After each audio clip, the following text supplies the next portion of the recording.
রহমতুল্লাহি অবরাকাতু। সুধী দর্শক, আমার নাজমুল ইসলাম চ্যানেল থেকে আপনাদের সবাইকে শুভেচ্ছা রইল। সুধী দর্শক, আজ আমি যে বিষয়ে আলাপ করব, আলোচনা করব, বিষয়টি হচ্ছে বাংলাদেশের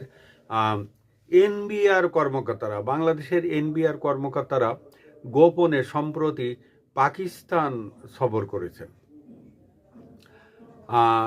তারা সরকারি কর্মচারী, কিন্তু গোপনে একটা দেশে সফর করা সম্পূর্ণ একটা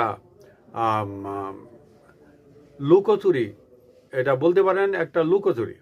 কারণ এর আড়ালে হয়তো কোনো কিছু আছে, যার কারণে তারা এই পাকিস্তান গোপনে সফর করেছেন।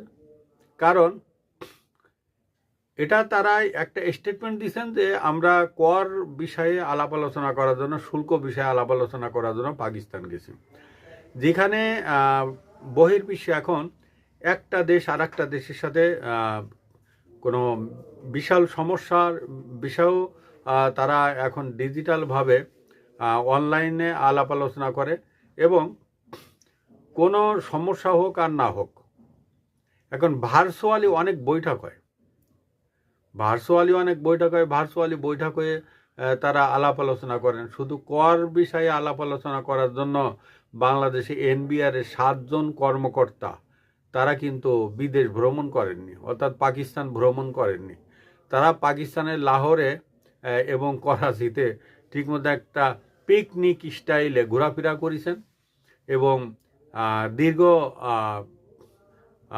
একটা আমাদের অনলাইন মাধ্যমে বিষয়টা জানা যে দীর্ঘ তারা 1 মাস যাবৎ এই পাকিস্তানে ঘোরাফেরা করেছেন। এই যে তাদের ঘোরাফেরা, এই যে তাদের একটা রাষ্ট্রের টাকায় পিকনিক আমেজে পাকিস্তান ভ্রমণ, এটা কিন্তু বাংলাদেশের যে সুশীল সমাজ আছে, বাংলাদেশের যারা মোটামুটি বাংলাদেশের অর্থনীতি সম্পর্কে বোঝে, তারা কিন্তু এই জিনিসটা কিন্তু মেনে নিবে না। কারণ বাংলাদেশের জনগণের করের টাকাই কিন্তু তারা বিদেশে ঘোরাফেরা করছে, আর বাংলাদেশের মানুষের কষ্টার্জিত এই করের টাকাটা তারা পিকনিক স্টাইলে খরচ করে আসবে, আর এইটা বাংলাদেশের মানুষ মানবে, এটা কিন্তু কখনো হতে পারে না। 7 সদস্যের একটা টিম তারা গেছিলেন, এবং সেখানে তাদের স্টেটমেন্ট অনুযায়ী তারা শুল্ক বিষয়ে আলাপ আলোচনা করার